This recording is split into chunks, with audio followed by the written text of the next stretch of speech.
Assalamualaikum warahmatullahi wabarakatuh. Alhamdulillahi rabbil alamin wa afdhalus salati wa tammu taslim ala sayyidina Muhammadin fakhril anbiya'i wal mursalin sayyidina wa maulana Muhammadin wa ala alihi wa sahbihi ajma'in amma ba'du. Yang terhormat guru kita tercinta Buya Yahya beserta keluarga beliau, semoga Allah senantiasa memberikan kepada beliau beserta keluarga umur yang panjang dalam ketaatan serta sehat walafiat dan mempermudah segala urusan dunia dan akhirat beliau, terutama dalam urusan dakwah beliau. Amin ya rabbal alamin. Dan yang kami hormati, yang kami muliakan para hadirin, para pemirsa Al-Bahjah TV dan pendengar setia radioku dimanapun Anda berada. Alhamdulillah pada kesempatan yang mulia ini Allah Subhanahu wa taala masih memberikan kepada kita semua istiqomah untuk menjalani ibadah-ibadah di bulan suci Ramadan ini, dan mudah-mudahan semua amal ibadah kita di bulan yang mulia ini diterima oleh Allah Subhanahu wa taala dan dilipat gandakan pahalanya. Amin ya rabbal alamin. Baik, sebagaimana biasa setiap paginya pada bulan Ramadan Majelis Al-Bahjah mengadakan kajian spesial dalam program Halaqah Fajar dengan mengkaji kitab fikih praktis bersama guru kita tercinta Buya Yahya. Untuk itu marilah kita siapkan hati dan pikiran kita untuk menyimak kajian yang akan disampaikan oleh guru kita Buya Yahya. Untuk itu kepada beliau dengan segala hormat kami persilakan. Allahumma salli ala sayyidina Muhammad. Allahumma salli ala sayyidina Muhammad. Udhkurus salata ala nabi Muhammad. Bismillahirrahmanirrahim. Assalamualaikum warahmatullahi wabarakatuh. Alhamdulillah nahmaduhu wa nasta'inuhu wa nastaghfiruh wa na'udzu billahi min syururi anfusina wa min sayyiati a'malina may yahdihillahu fala mudilla lahu wa man yudlil fala hadiya lahu wa asyhadu an la ilaha illallah wahdahu la syarika lahu wa asyhadu anna sayyidana Muhammadan abduhu wa rasuluh. Allahumma salli wa sallim ala habibina sayyidina Muhammad wa ala alihi wa ashabihi wa tabi'ina lahum bi ihsanin ila yaumiddin. Allahumma ya rabbana inna nas'aluka ilman nafi'a ij'alna ya rabbana min ulama'ikal amilin wa min tu'atikal mukhlisin wa khsurna yawmal qiyamati ma'a zumrati habibika sayyidina Muhammad warzuqna ya rabbana taubata qabla al-maut wa syahadata indal maut wal jannata ba'dal maut. Amma ba'd. Kita lanjutkan belajar fikih. Kita sudah sampai kepada sunnah sebelum melakukan sholat. Pertama adalah adzan sudah ya, adzan. Sekarang iqamah. Adzan tidak ada bagi wanita, masih ingat? Adzan hanya bagi kaum pria saja. Dan adzan jika sholat jamak maka adzannya sekali saja. Sholat yang kedua adalah dengan iqamat saja.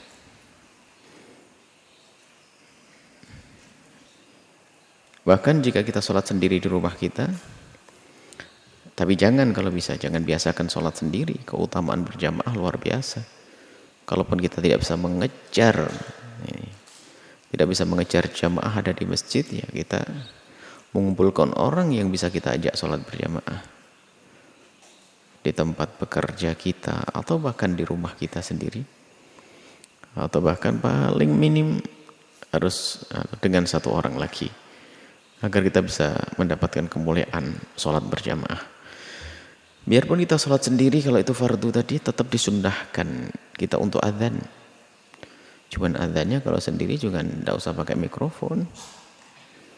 Sendiri adzan Allahu Akbar, Allahu Akbar, Allahu Akbar, Allahu Akbar gitu.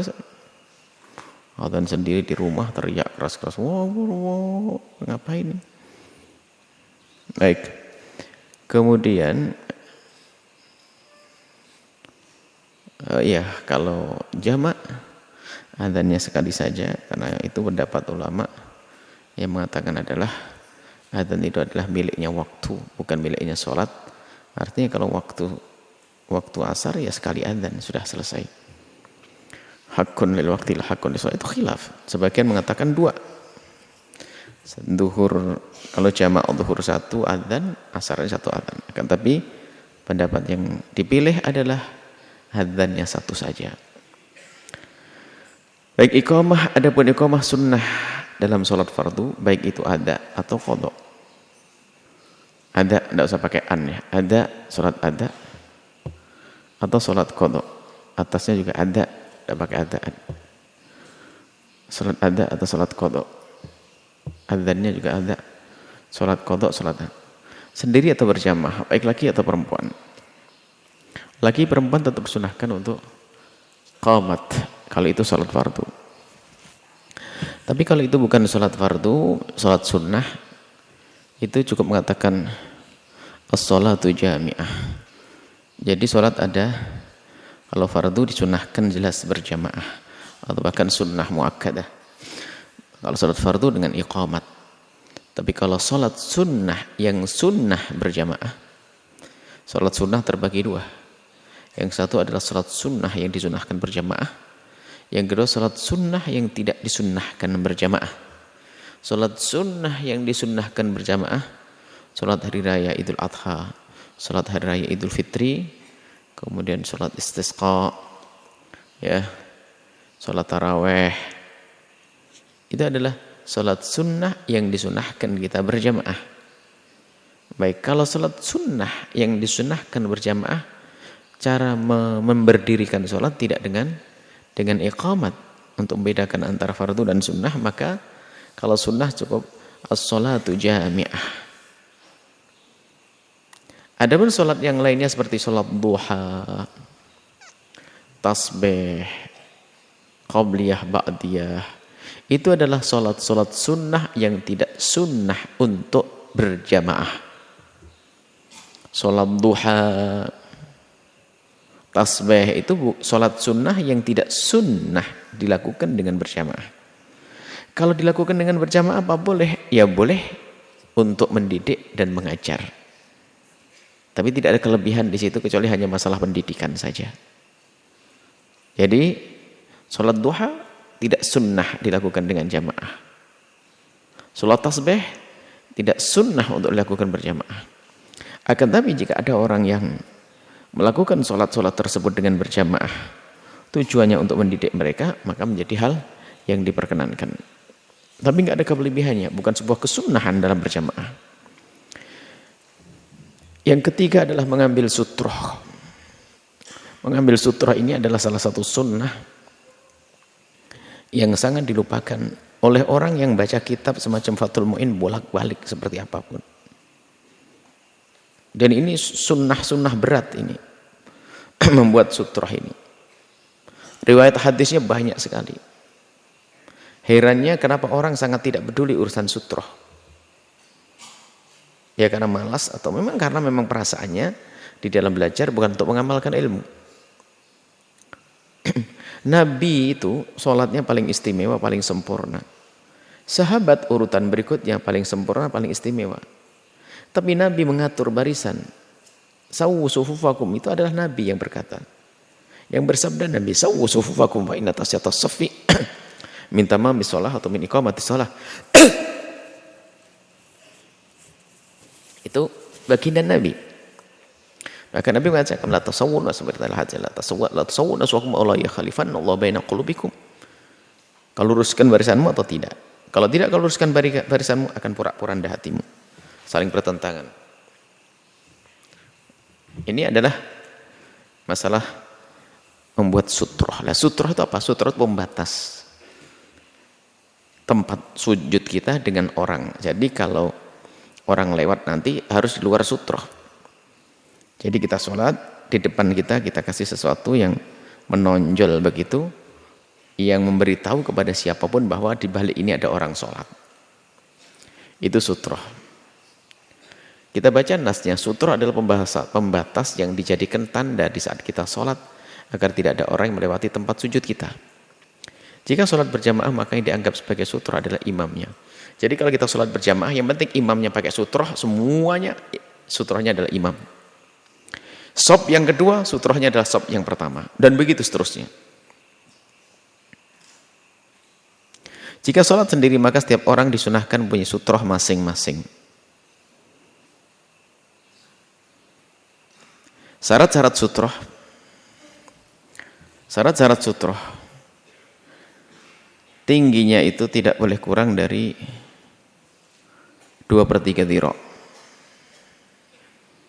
2/3 dhira' itu kurang lebihnya 30 cm lah. Nih, 1 dhira' potong 2/3 dhira'. Ini bagi 3, 1, 2, 3. Ini gini, 2/3 dhira'.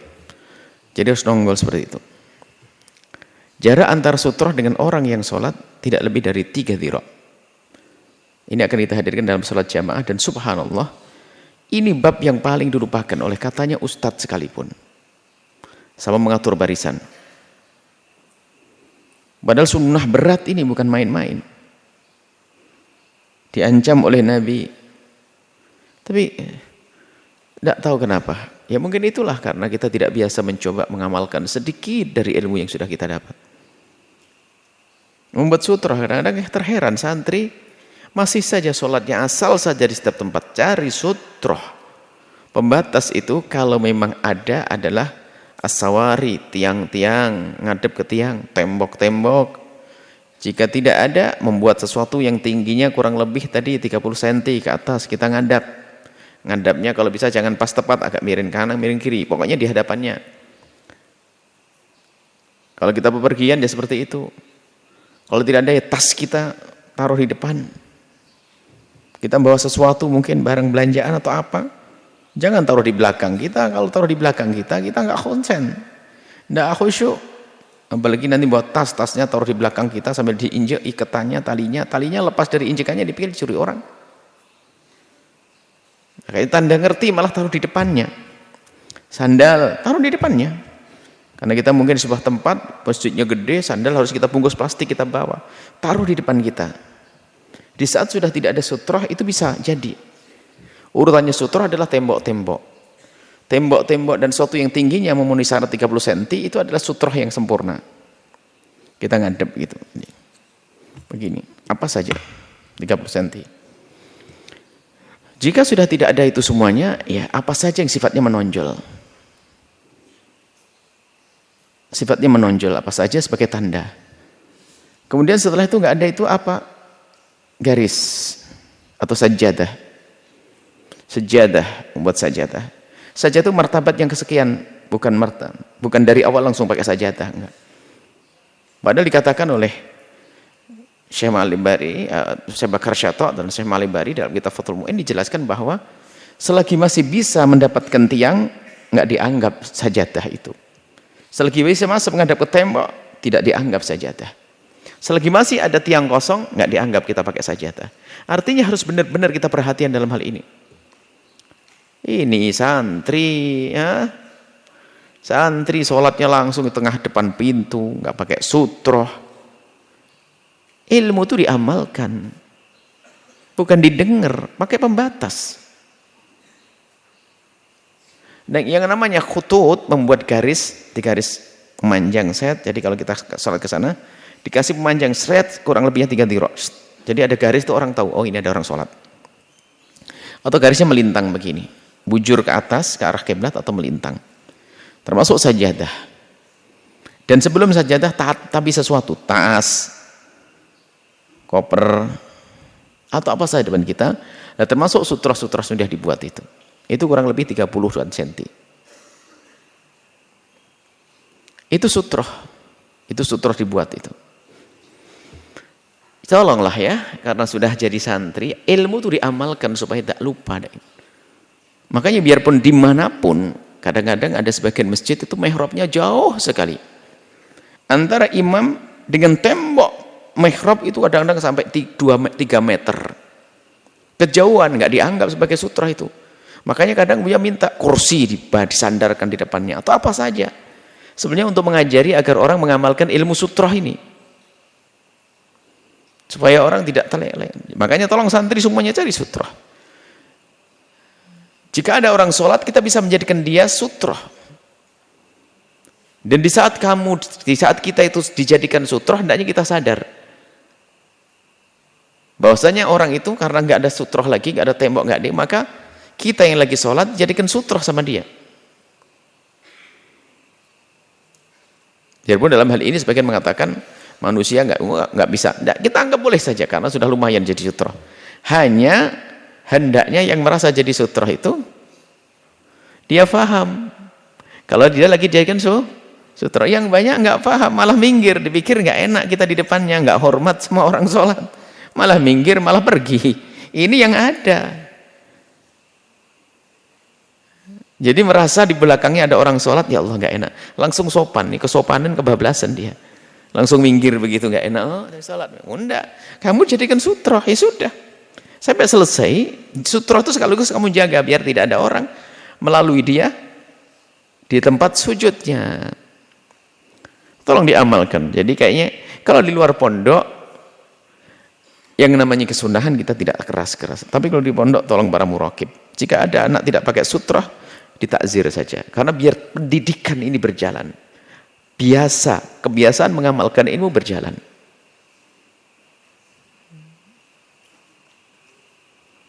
Nah, seperti itu sutroh. Martabat sutroh nih.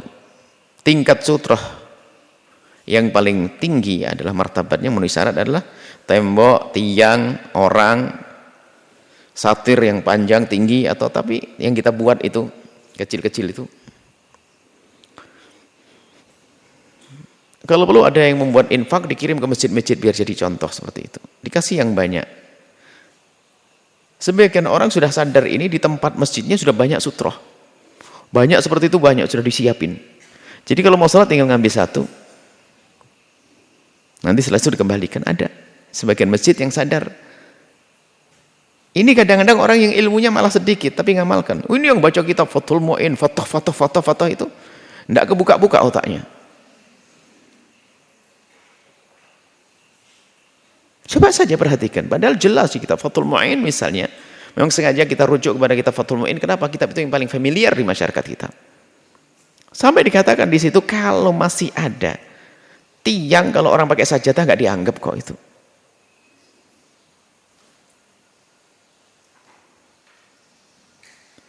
Kemudian setelah itu menancapkan tongkat. Nah, menancapkan tongkat itu gambarannya bukan sholat di masjid ini. Zaman Nabi ini, sholat di padang pasir, namanya masjid hanya patok sana, patok sini, kita sholat ini. Kalau padang pasir ya tancapin bisa, cerep gitu. Selesai. Atau menggelar sejadah. Atau membuat garis. Dalam hadis yang ada adalah membuat garis, sajadah nggak ada. Dalam hadis adalah yakhuttu khattan. Jadi membuat satu garis membujur atau garis melintang. Cuman para ulama mengatakan sajadah dikiaskan dengan garis. Kenapa? Bahwa ini li aula, karena sajadah lebih tepat, lebih jelas daripada hanya sekedar garis. Selesai. Hal ini berdasarkan riwayat dari Nabi yang banyak sekali. Imam Ahmad, Ibnu Najah, idza shalla ahadukum, jika salah satu dari kalian itu salat, falyaj'al tilqa wajhi syai'an, hendaknya membuat sesuatu di depan wajahnya, di depannya. Fa ilam yajid, ya baru kalau tidak ada falyansib asa, menancapkan tongkat. Fa ilam yajid, kalau tidak mendapatkannya tongkat, maka falyakhutta khatta, membuat garis tanda. Tsumma la yadurru ma marra baina yadayhi, setelah itu enggak ada masalah, enggak berbahaya kalau ada orang melewatinya. Nah, ini adalah masalah sutroh yang sering dilupakan oleh hamba-hamba yang katanya penuntut ilmu sekalipun. Jangan meremehkan sunnah deh. Kalau orang meremehkan sunnah, dia yang sangat perlu diremehkan. Kalau tidak bisa mengamalkan, ya sudah. Tapi jangan gitu aja kok sampai ketat-ketat amat. Loh, kita ingin menegakkan sunnah, membiasakan dengan sunnah. Jangan sekali-kali meremehkan sunnah Nabi. Wong yang mubahat saja, yang dilakukan Nabi nggak boleh diremehkan, apalagi sunnah. Mubahat nggak boleh. Cara makan Nabi, mubahat. Nggak boleh kita merendahkan cara makan Nabi. Kadang-kadang ada orang pengen tegas begini deh, repot banget gitu aja. Oh enggak, ini sunnah. Urusan dengan Nabi harus serius dong. Kemudian disunnahkan kalau ada orang lewat di tempat sujud kita, itu untuk kita dorong agar dia menjauh dari tempat sujud. Sunnah. Jadi jangan dibiarkan kalau ada orang melewati kita. Cuman ilmunya disempurnakan dong. Kapan disunnahkan kita mendorong orang yang lewat di tempat sujud kita? Sunnah menolak orang yang lewat di depan orang yang sedang sholat dengan syarat satu. Kita sudah membuat sutroh. Adanya sutroh yang memenuhi syarat. Sutroh yang memenuhi syarat tersebut. Jadi ada sutroh, kita sholat, ada orang lewat di dalam antara kita dengan sutroh. Baru kita dorong. Ini enggak membuat sutroh sholatnya di depan pintu. Setiap ada orang lewat didorong. Ini enggak kayak silat ya. Bentar gini terus. Sholatnya di depan pintu. Enggak pakai sutroh lagi. Tapi kalau kita sholat pakai sutroh dimanapun kita berada aman, nggak keganggu. Karena sutroh ini pembatas. Yang kedua bukan anak kecil. Kalau anak kecil jangan ditolak, dia belum balik. Anak kecil biarkan lompat sana, lompat sini biarkan. Yang ketiga adalah bukan orang yang ada udzur. Kalau orang udzur jangan ditolak. Misalnya orang batal wudhu ditolak, nggak bisa wudhu nanti, mau keluar nggak bisa. Ini semuanya belajarnya setengah-setengah. Belajar, ada yang belajar sutroh sama ini tapi tidak diamalkan. Nah, ini kacau. Paling kacau ini. Nomor satu kacaunya. Yang kacau nomor dua, belajarnya nggak sempurna. Yaitu belajar sutroh saja. Ya. Belajar sutroh saja. Atau belajar menolak saja. Dengar kalau ada orang lewat di tempat sujudmu kau tolak. Dia tidak ngerti sutroh. Setiap ada orang sholat ditolak. Oh, yang salah kamu, sholat nggak pakai tanda. Mana tahu kamu sholat? Jangan-jangan kamu hanya ngelamun saja ngadep ke arah barat. Oh, nggak ada tanda-tandanya kok. Sudah nggak pakai sutroh, dianya main dorong-dorong. Atau pakai sutroh, ilmunya nggak sempurna. Pakai sutroh sudah benar dia ngerti ilmunya. Kalau ada orang lewat didorong agar tidak lewat. Cuman nggak sempurna. Ada orang batal wudhu nggak bisa keluar mau wudhu, semua tahan sini, ditahan sini, pusinglah dia.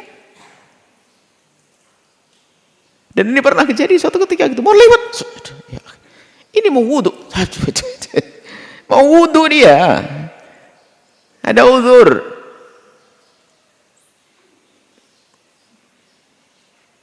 Jelas kelihatan di depannya, mau langsung begini, terus lewat mana, terbang lewat atas. Nah, ini makanya ilmunya itu tolong disempurnakan, mulai dari sutroh mengerti, kapan menolak, kan begitu. Apabila orang sudah masang sutroh yang memenuhi syarat, maka haram lewat di depannya. Haramnya lewat adalah di saat sunnah ditolak. Kalau sudah sunnah ditolak, maka haram lewat.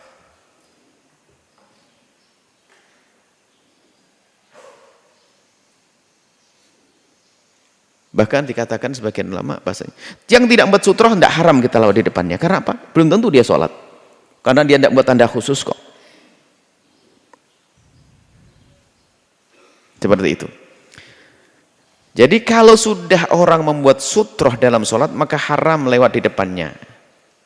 Dan disunahkan bagi yang sholat untuk menolak orang yang lewat di depannya berdasarkan hadis yang diriwayatkan oleh Imam Bukhari nomor 497 dan hadis Muslim nomor 783. Mana hadisnya nggak disebutkan ya? Hah? Nggak disebut. Apa perlu dihadirkan hadisnya? Sepertinya di fikih jamaah ada ya. Kalau perlu dimasukkan hadisnya, 1-2 hadisnya dimasukkan. Karena ini cuplikan dari fikih berjamaah. Nanti ada satu buku khusus namanya fikih berjamaah. Itu yang nanti beberapa ustadz-ustadz yang kita kunjung ke masjid-masjid waktu kita tawarkan, nanti ada pelatihan sholat berjamaah. Banyak orang jadi imam berjamaah itu karena bukan lulusan seorang ustadz ahli fikih, bukan lulusan juara qiraah, qori. Nah ini ngaco dia, belum punya ilmu langsung jadi imam. Makanya waktu kita tawarkan pelatihan sholat berjamaah, mereka menunggu-nunggu. Bahkan ada yang di luar negeri, di Malaysia, bahkan ada yang di daerah Kalimantan sana, dan merindukan kalau seandainya nanti ada pelatihan mereka akan datang.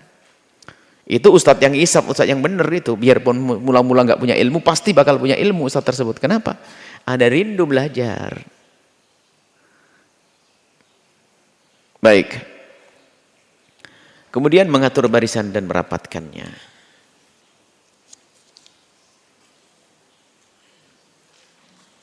Mengatur barisan dan merapatkannya, ini termasuk sunnah yang dikukuhkan. Merapatkan yang dianggap adalah pundaknya. Bainal manakib ini.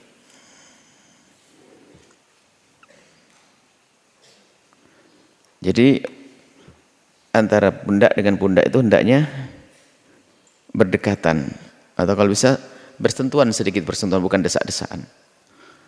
Kemudian yang lurus. Dan imam punya tugas untuk mengingatkan makmum yang meluruskan. Kalau dalam bab iqamah nanti dalam sholat jamaah itu, kita tambahkan bahwa kalau orang itu sudah qomat itu ya jangan ngobrol dulu, tapi hendaknya setelah qomat langsung mendirikan sholat. Kan begitu idealnya. Allahu Akbar, Allahu Akbar, la ilaha illallah, berdiri. Kalau masih ngomong ngopi dulu, oh batal qomatnya, harus diulang lagi. Kecuali imam yang menunda sholat di antara qomat dengan sholat, menunda untuk ngatur barisan. Itu seperti dalam sholat. Maka ngatur barisannya Nabi ngatur barisan sholat seperti ngatur barisan dalam perang. Dipegangi pundaknya oleh Nabi. Lurus, lurus, lurus. Makanya imam harus serius betul, hanya jangan sekedar syarat. Nggak ngelihat kirina, sawu sampai setengah ngantuk. Sawu ini atas luruskan apa barisannya. Allahu Akbar. Ini seperti itu ada, kita ngelihat di masjid sini. Ini nggak niat bilang sawu sufufakum. Nggak ngelihat. Sawu sufufakum. Ini atas safi minta mikotlah, luruskan baratkan para dari depan, kiri kanan, yang sakit di luar. Matanya pecil. Ngelihat kurang, luruskan, gitulah. Ada niat, ada semangat gitulah. Itu nggak ngah itu. Rongga. Karena apa? Kalau makmum dengan makmum saling ngatur tuh nggak enak. Apalagi kadang makmumnya orang awam yang baru datang ke tempat tersebut nggak ngerti ngatur barisan kayak apa. Imam menengah, ke tengah, maju. Begitulah. Jadi yang paling punya hak ya imam, karena imam tuh yang ngatur mereka. Jangan hanya latah menjalankan. Gitu apa itu? Cuman dia kalau dalam keadaan mau sholat sudah dia ingatnya sebelum sholat. Mau ngingetkan nanti setelah sholat. Tapi setelah sholat sudah masalah lain, lupa. Oh ya sudah. Maka sampai sekarang belum pernah dia ingatkan, sekarang dia ingatkan yang keras. Tolonglah kalau bilang sawu sufufakum. Sawu itu kamu ngomong dengan siapa? Bukan dengan mic ngomongmu. Sawu sufufakum. Kamu ngomong sawu, luruskan kalian semuanya. Barisannya luruskan, gitu loh. Yang tegas dan dilihat pojok sana, wah ada yang kurang, maju, lengkapi, ngerapat sedikit, maju, lengkapi, ngerapat sedikit. Harus ada tegas begitu. Ini ingin dapatkan kemuliaan. Nabi menjelaskan hadis sahih. Bahkan dari sebagian ulama mewajibkan loh mengatur barisan itu. Imam harus, sebagian mengatakan imam harus ngatur. Sebagian sampai ngomong begitu. Tapi yang jelas adalah sunnah yang banyak. Merapatkan dan meluruskan barisan atau shaf bagi makmum, adapun imam yang memandoinya. Berdasarkan hadis yang diriwayatkan oleh Imam Bukhari, Imam Muslim. An Anas, dari Sayyidina Anas. Anin Nabi, dari baginda Nabi SAW. Qala Nabi bersabda, sawu, luruskan sufufakum. Barisan shaf kalian. Fa ini atas safi, karena sesungguhnya meluruskan barisan adalah minta mami sholati, termasuk kesempurnaan sholat berjamaah, termasuk kesempurnaan sholat. Dan bukan pakai atau dan hadis sawu sufakum fa inna tasfiyata sufufi min iqamati shalah. Luruskan barisanmu, karena sungguhnya meluruskan barisan adalah termasuk kesempurnaan dalam mendirikan sholat.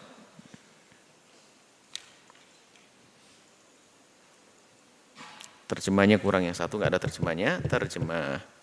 Kayaknya sudah diedit semuanya. Ini belum diedit, ini yang pertama ini. Yang lain sudah disempurnakan ya. Ini yang pertama ini. Baik.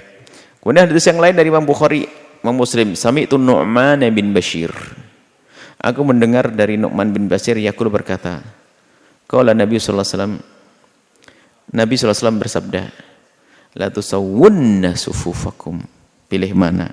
Kalau luruskan barisanmu, aw la yukhalifannallaha baina wujuhikum, atau Allah bikin porak-poranda di antara wajah kalian saling bertentangan, bermusuhan. Jadi meluruskan barisan sebab dipertemukan hati kita oleh Allah. Kalau barisan porak-poranda, hatinya porak-poranda. Kelihatannya orang kampung aman, tentrem, tapi diam-diam ngirian. Ngiri. Kelihatannya. Orang polos kelihatannya, rajin jamaah, tapi karena dia biasa menelantarkan, membiasakan cuek dengan urusan soft dan barisan, maka Allah akan porak-porandakan hatinya. Barisan harus rapat dan rapi. Barisan dimulai dari belakang imam. Tempat yang paling bagus adalah belakang imam. Kita menemukan di sebagian masjid karena makmum nggak ngerti, mulainya dari pojok sana, dari pinggir, seenaknya. Ya maklumlah, dia bukan santri, masih lumayan dia orang kerja di mana, lalu pengen sholat. Jadi barisannya bukan dari tengah, sebab imamnya wasitu, imam taruh di tengah. Kaidahnya, tempat yang paling bagus bagi bagi makmum adalah yang paling dekat dengan imam. Apakah bisa melihat atau bisa mendengar, itu yang terbaik. Baru kanan, aslinya begitu. Cuman untuk kerapian kanan kiri, yang penting kanan kiri, kanan kiri, kanan kiri, kanan kiri, terus selesai. Al-awwal fal-awwal. Sampai rapat satu shaf. Setelah satu shaf selesai baru pindah belakangnya. Nah, ini termasuk cara sholat berjamaah. Jika imamnya hanya satu orang, kita laki-laki dengan laki-laki, imamnya satu orang, maka dia berdiri di sebelah kanan imam, makmumnya di sebelah kanan imam. Lurus satu barisan dengan imam, cuman sedikit mundur, tumitnya mundur sedikit. Biar ada beda antara makmum dengan imam, karena makruh makmum menyamai imam di dalam berdiri, mundur sedikit. Bukan depan belakang begitu, biarpun khilaf dalam hal ini. Imamnya depan, makmumnya di belakang. Makmumnya pergi, imamnya nggak tahu. Bisa saja, ayo, mulai Allahu Akbar, dia ngekek ketawa di belakang. Ya, tapi tetap dapat pahala imamnya ini, takut ada anak-anak. Tapi begitulah aturannya. Kalau berdua, nempel. Makmumnya di kanannya, imamnya di depannya sedikit saja. Jika datang makmum berikutnya yang kedua,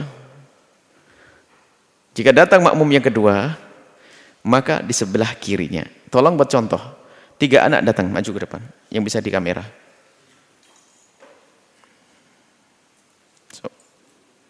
Imam dulu satu situ. Di mana?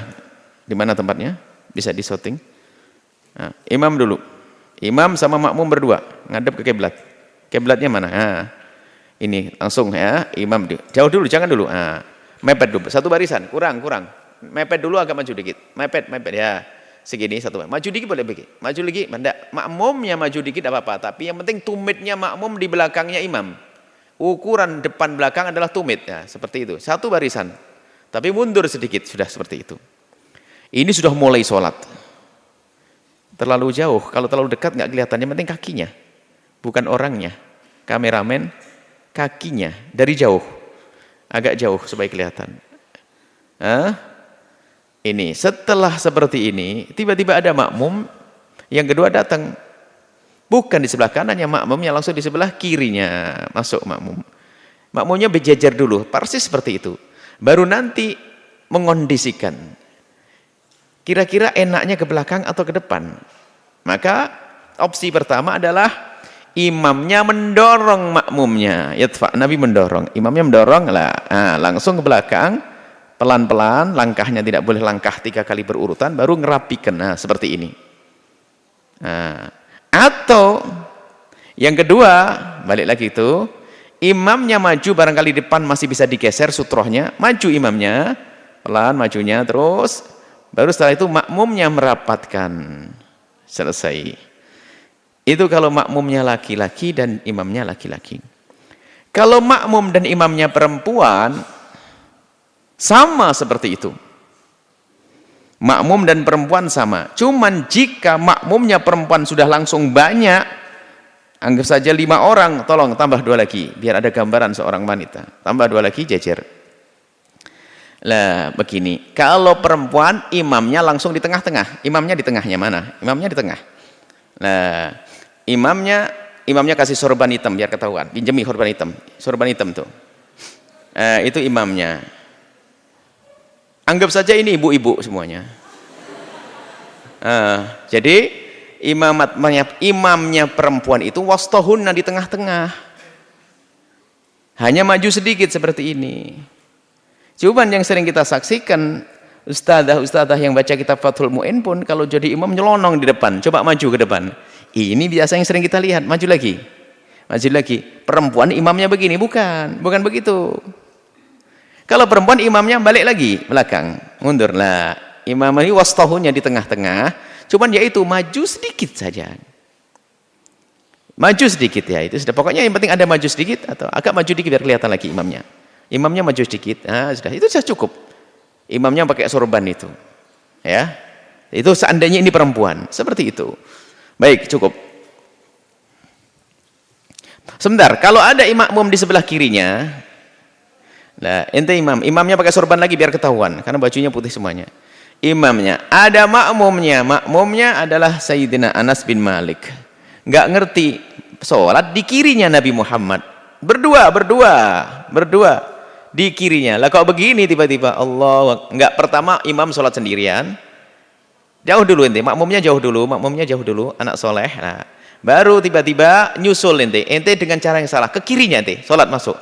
Langsung sholat kiri, Allahu Akbar. Allahu Akbar dulu, Allahu Akbar. Imamnya duluan berarti ya, Allah Akbar. Berarti ini kan tempat yang salah. Maka imamnya dianjurkan menarik, boleh kepalanya dipegang atau tangannya ditarik. Dipindahkan ke kanannya. Seperti itu. Sebab kalau di kirinya nggak mendapatkan pahala jamaah. Kalau di kirinya nggak mendapatkan pahala jamaah.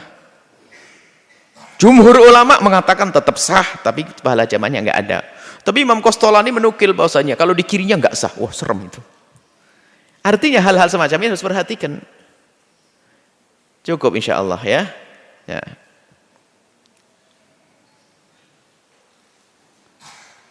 Tolonglah masalah sholat jamaah dilaksanakan. Jadi kita itu bukan hanya sekedar menjalankan jamaah, kita mendapatkan pahala sempurna itu di mana? Di saat kita menyempurnakan caranya ini. Jangan hanya sholat jamaah 27 derajat. Derajat apa? Kalau memang ternyata kita tidak peduli dengan cara jamaah yang benar. Mulai dari syarat-syarat agar sah berjamaah, kesempurnaan sunnah-sunnahnya. Ini diperhatikan. Seperti itu.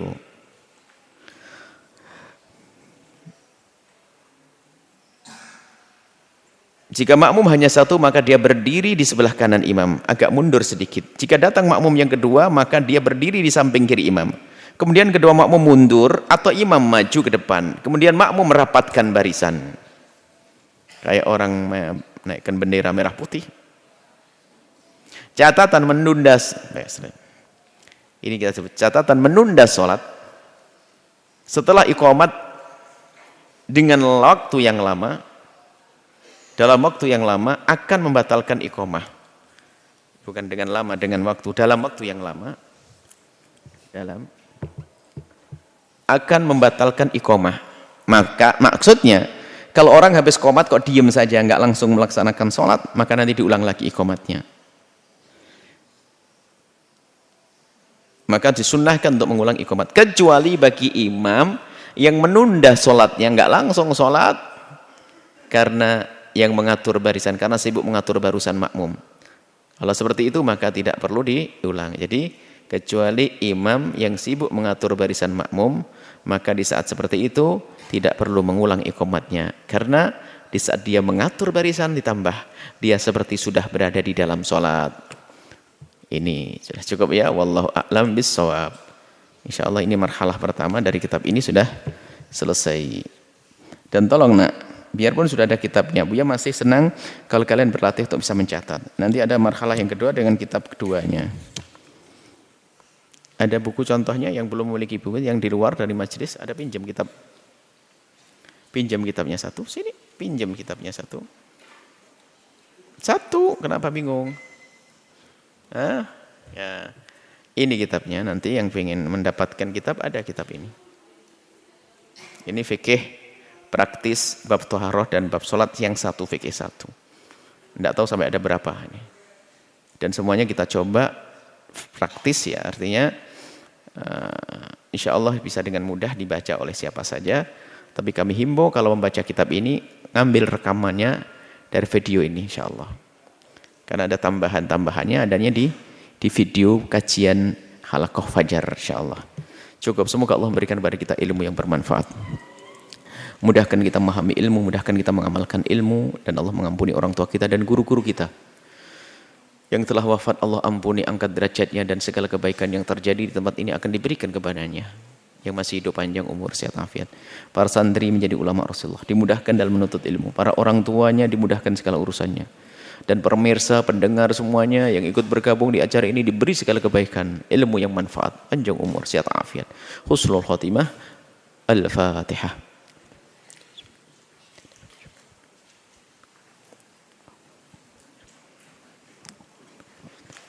Assalamualaikum warahmatullahi wabarakatuh.